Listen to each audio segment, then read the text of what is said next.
Olá! A vida é um fenômeno elétrico. O eletrodo é o sol que dá vida a todos os seres vivos.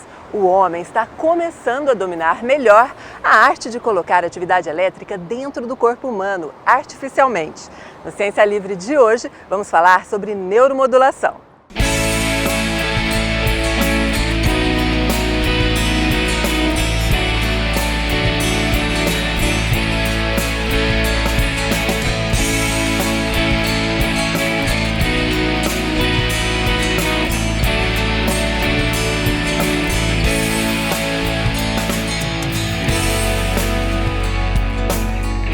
Vamos debater sobre essa atividade elétrica artificial que pode levar a saúde e a medicina a estágios nunca antes imaginados.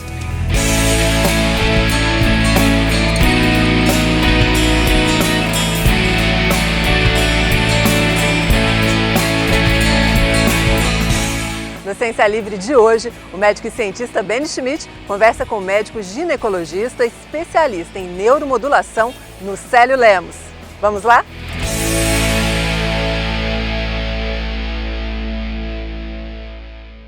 Imenso prazer, o programa Ciência Livre, na sua quarta edição, receber o professor, doutor Nucélio Lemos. Nucélio, muito obrigado de ter aceito o nosso convite. E eu queria, logo de começo, perguntar para você o seguinte: o que é a neuromodulação? Obrigado, Benny. Prazer estar aqui. Parabéns pela iniciativa de um programa tão inovador assim. Bom, neuromodulação é todo e qualquer processo, seja ele físico, químico ou farmacológico, que modifique a atividade de um nervo, aumentando ou diminuindo essa atividade para obter um resultado desejado.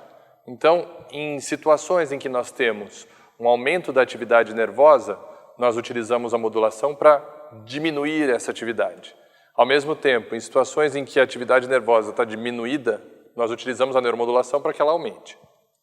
Nucélio, e eu fiquei pensando no nome, um conceito, do ponto de vista conceitual, atividade elétrica artificial, não ficaria correto? Olha, Benny, eu acredito que não seria a melhor maneira de descrever. A modulação, ela infere regulação da atividade, seja para cima ou para baixo. A atividade elétrica artificial, ela pelo menos me passa a impressão de que seria um eletrodo agindo diretamente no órgão efetor. E o que nós fazemos é regular a atividade do sistema nervoso para que ele aumente ou diminua a sua atividade. Quem age mesmo é o próprio sistema nervoso. Então, a atividade ela é natural, nós só regulamos a atividade natural. Nucélio, em relação à neurologia, quais são, no momento, as principais aplicações da neuromodulação?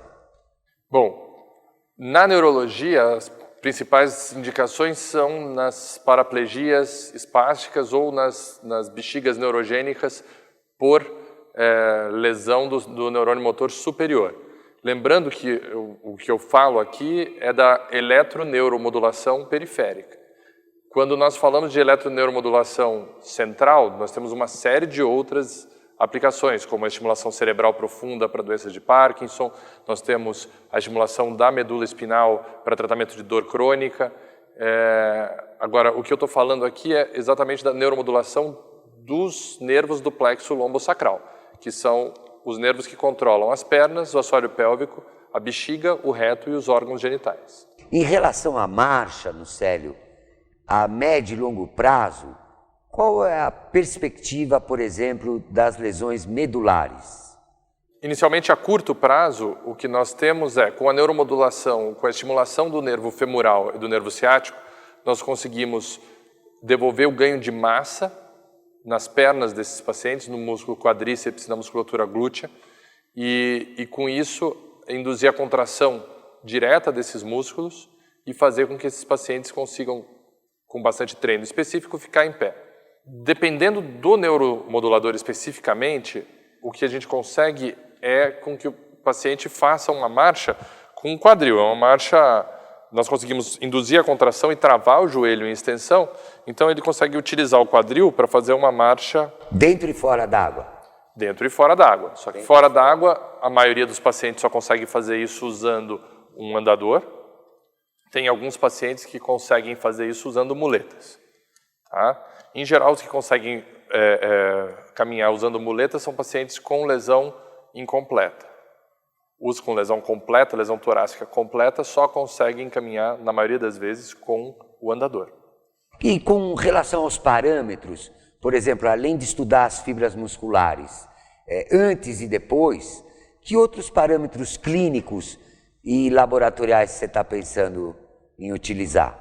Bom, na nossa pesquisa nós vamos utilizar, vamos observar mesmo, como você disse, o que acontece histologicamente, morfologicamente com as fibras musculares, com a análise microscópica que você vai fazer, e nós vamos avaliar o que acontece com a massa óssea desses pacientes, então nós vamos controlar a densitometria óssea, vamos avaliar o perfil lipídico desses pacientes, ver se tem uma alteração no perfil lipídico, as curvas glicêmicas para ver se existe alteração no metabolismo da glicose, porque o que a gente espera é que o metabolismo do cálcio seja alterado por conta da melhora da massa óssea e que o controle do metabolismo lipídico e da glicose seja melhor por um aumento, pelo ganho da massa muscular. Lucélio, eu me perdi um pouco, eu fiquei um pouco sonhando durante o seu último arrazoado, mas você falou em fazer uma estimulação elétrica ao nível do nervo pudendo. O que você tem para me dizer em relação, não que eu esteja precisando, Lucélio, mas o que você tem para me dizer em relação à estimulação do nervo pudendo e à função sexual? Bom, se precisar não é vergonha nenhuma, né, Beni? Mas de qualquer maneira, a tecnologia está aí para ajudar. Nós estamos conseguindo melhorar a função sexual dos nossos pacientes. Temos casos de pacientes que estavam com 2 até 7 anos sem atividade sexual, e nós estamos conseguindo ou facilitar ou melhorar a qualidade da ereção. Em alguns pacientes nós conseguimos realmente induzir a ereção com o uso da neuroestimulação. Então ele aperta o botão e tem uma ereção. Em alguns pacientes a qualidade da ereção melhora, a ereção o pênis fica mais ereto e com a ereção mais sustentada ao longo do tempo. E nos pacientes que têm lesão incompleta, ocorre uma melhora da sensibilidade peniana. Então isso faz com que o paciente não só dê prazer para sua parceira, melhorando sua autoestima, mas que ele também tenha mais prazer com o ato sexual. Puxa vida, que resposta bonita, hein, Lucélio? Isso me deixou bem contente. Lucélio, deixa eu perguntar uma coisa para você. A estimulação elétrica de outros, o que você me falaria sobre a estimulação elétrica de outros órgãos do nosso organismo? Ela poderia ser benéfica no futuro? Por exemplo, um rim, um fígado ou o sistema ósseo, por exemplo? Olha, nós já estamos conseguindo uma série de avanços com vários alvos da neuromodulação. Eu fiquei focado aqui no plexo lombosacral, onde nós utilizamos basicamente para tratamento de distúrbio urinário sexual, para reabilitação de marcha, distúrbio anorretal e para tratamento de dor crônica, mas nós podemos ir além do que se usa com neuromodulação, isso falando só de eletroneuromodulação. Veja o que se faz com pacientes com Parkinson, por exemplo, com a estimulação cerebral profunda. A taxa de sucesso é altíssima e os efeitos são inacreditáveis para a melhora dos tremores. Existe hoje um protocolo de pesquisa muito interessante no Hospital do Coração, onde eles estão incluindo os pacientes que falharam a cirurgia bariátrica. Aquele paciente que faz a cirurgia bariátrica de redução de estômago, né? E aí ele volta a engordar, aí ele opera de novo, volta a engordar, que a gente já vê um monte desses pacientes hoje em dia. Perfeito. E o que eles estão pensando hoje, o que eles estão tentando lá é usar a estimulação cerebral profunda para modular o centro da fome no hipotálamo desses pacientes e buscar a regulação do distúrbio de comportamento que os leva a esse tipo de falha. Veja os estudos que estão saindo, e aí indo para a neuromodulação já num senso muito mais amplo, os estudos que saem todos os dias com a meditação. Então, o uso da meditação para tratar a depressão, para regular o sono, para tratar hipertensão arterial, tudo isso daí, todas as atividades do sistema nervoso simpático e parasimpático. Então, hoje a gente busca utilizar a meditação para diminuir a atividade simpática, que é a atividade ligada ao estresse, e aumentar a atividade parasimpática. Isso é genial. Controlar o sistema nervoso autônomo é controlar a alma do indivíduo. Célio, vou usar essa palavra genial.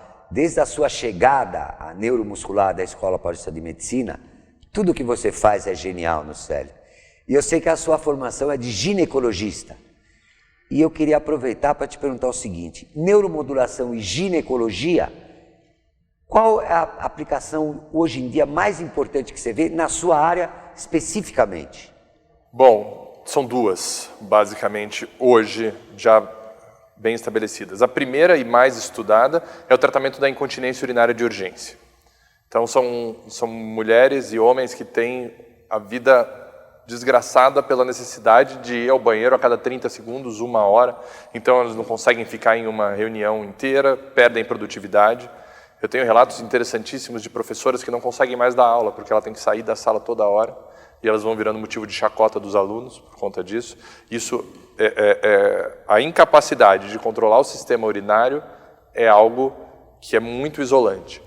A incapacidade de controlar o sistema evacuatório, né, o sistema digestório terminal, a porção anorretal e a incontinência anal, também é uma outra condição extremamente debilitante e, em geral, velada. Então, nós temos uma série de pessoas que, para você ter uma ideia, só 1 a cada 5 pessoas que têm incontinência anal diária tem coragem de relatar isso para o médico. E não, as outras 80% não o fazem por vergonha. Então, isso é uma coisa muito debilitante. Então, na ginecologia e na urologia e na coloproctologia, nós utilizamos para o tratamento da incontinência urinária, da retenção urinária, da constipação importante ou da incontinência fecal e para o tratamento da dor pélvica crônica. E no Célio eu fico imaginando agora, e pensando mais a longo prazo na neuromodulação, a vida é um fenômeno elétrico. O Sol, a nossa estrela, o eletrodo, é o grande mentor da vida, de todos os seres vivos na Terra. Você já pensou nisso? Até onde a neuromodulação pode nos levar em relação ao lifespan, em relação à longevidade humana, que é um sonho de tantos cientistas e de tantos seres humanos? Bom, eu penso muito nisso e eu penso nisso todo dia. Eu hoje dedico a minha vida ao estudo da neuromodulação. Acho que nós estamos ainda num período pré-histórico da neuromodulação, nós vamos muito além disso, mas veja que para imaginar o quanto nós podemos evoluir quando nós tivermos evolução nas tecnologias da interface cérebro-máquina para controlar esses aparelhos, novos eletrodos com nanotecnologia e geradores com capacidade de gerar correntes complexas. E, além disso, some a possibilidade de nós conseguirmos medir de uma maneira mais precisa a atividade de um nervo, estimular fascículos pequenos que vão dar movimentos finos e regular toda a atividade. Eu vejo um mundo onde nós não vamos mais usar remédio para tratar a hipertensão, por exemplo, com todos os efeitos colaterais que nós conhecemos. Nós não vamos mais usar remédio para tratar a depressão, nós não vamos mais usar remédio para tratar a disfunção erétil. Nós vamos regular a atividade nervosa e tomara que, sem utilizar tão pouco uma cirurgia, e sim regular a atividade nervosa de uma maneira ainda menos invasiva para ativar ou diminuir o sistema nervoso autônomo, que é a base da maioria das doenças degenerativas que nós vemos hoje. Sobre essa menos invasiva, eu queria, para terminar esse fato, te perguntar o seguinte: até onde você imagina que a Medtronics, essa empresa que trabalha com a neuromodulação há alguns anos, até onde ela chegará numa escala, por exemplo, nanoscópica? Eu não tenho dúvida disso. Não só ela, como todas as outras empresas que trabalham com o desenvolvimento da neuromodulação. Eu não tenho a menor dúvida disso. Nós vamos chegar nessa escala nanoscópica para situações ultra complexas. Mas eu acho que a gente pode ficar muito antes disso. Pensa em tudo que está se desenvolvendo em tecnologia vestível. Hoje já tem um relógio que se conecta com o seu telefone, que se conecta com a internet e que, por exemplo, avalia a atividade motora dos pacientes com Parkinson. Um reloginho, um telefonezinho no bolso e já mede tanta coisa. Você imagina o quanto você vai conseguir no futuro com roupas e tudo que pode ser gerado nesse aspecto. Porque não necessariamente o eletrodo vai ter que estar em contato ou inserido no nervo no futuro. Perfeito. Nós podemos usar a corrente elétrica, o campo elétrico, o campo eletromagnético para induzir, aumentar ou diminuir a atividade nervosa. Nucélio, primeiro eu queria que você deixasse 2 mensagens para os jovens portadores de deficiência. 2 principais mensagens que te vêm à mente aos portadores de deficiência, em primeiro lugar. A minha primeira grande mensagem é: não perca a esperança. Nós estamos trabalhando muito, nós estamos desenvolvendo novas tecnologias, são milhões de pessoas no mundo todo dedicado às terapias de reabilitação e às novas tecnologias de reabilitação. A neuromodulação é só uma delas, tem várias outras em desenvolvimento, com terapias biológicas, terapias elétricas, terapias químicas, que vão além do que nós temos aí. E o único conselho que eu daria é: evitem ao máximo qualquer terapia que envolva mutilação ou destruição de algum órgão ou nervo. Se o tratamento depende de cortar um nervo, de cortar um esfíncter, de cortar qualquer órgão que possa dificultar ou impossibilitar a reconstituição no futuro, evite ao máximo. Prepare-se sempre para uma nova tecnologia, porque ela vem. E ela vai chegar. E tem muita coisa sendo desenvolvida e nós vamos ver isso acontecer. Principalmente ela vai chegar se a gente pudesse clonar você, né, Nucélio? Que beleza seria ter vários Nucélios trabalhando nessa área. Mas eu queria agora que você deixasse uma mensagem para 2 jovens brasileiros. Uma mensagem geral para 2 jovens brasileiros. O que você diria? Bom, primeiro eu queria deixar então para os jovens brasileiros que estão envolvidos com esse tipo de desenvolvimento de tecnologia, seja ela software, seja ela hardware, tecnologia vestível ou tecnologia implantável médica.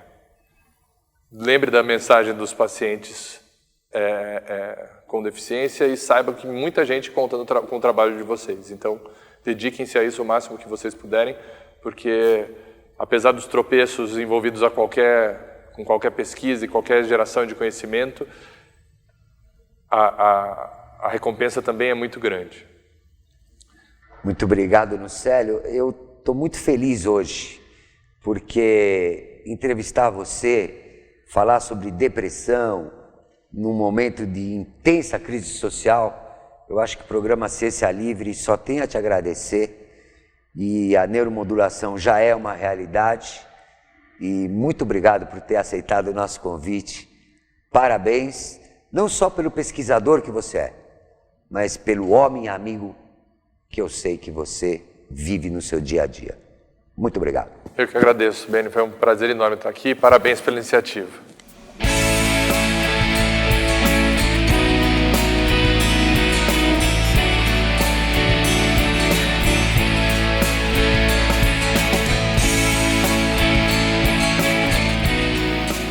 Mais informações e outras edições do programa você encontra no site programaciencialivre.com.br e em nosso canal no Facebook, Dr. Ben Schmidt Ciência Livre. Esperamos você no próximo Ciência Livre. Até lá!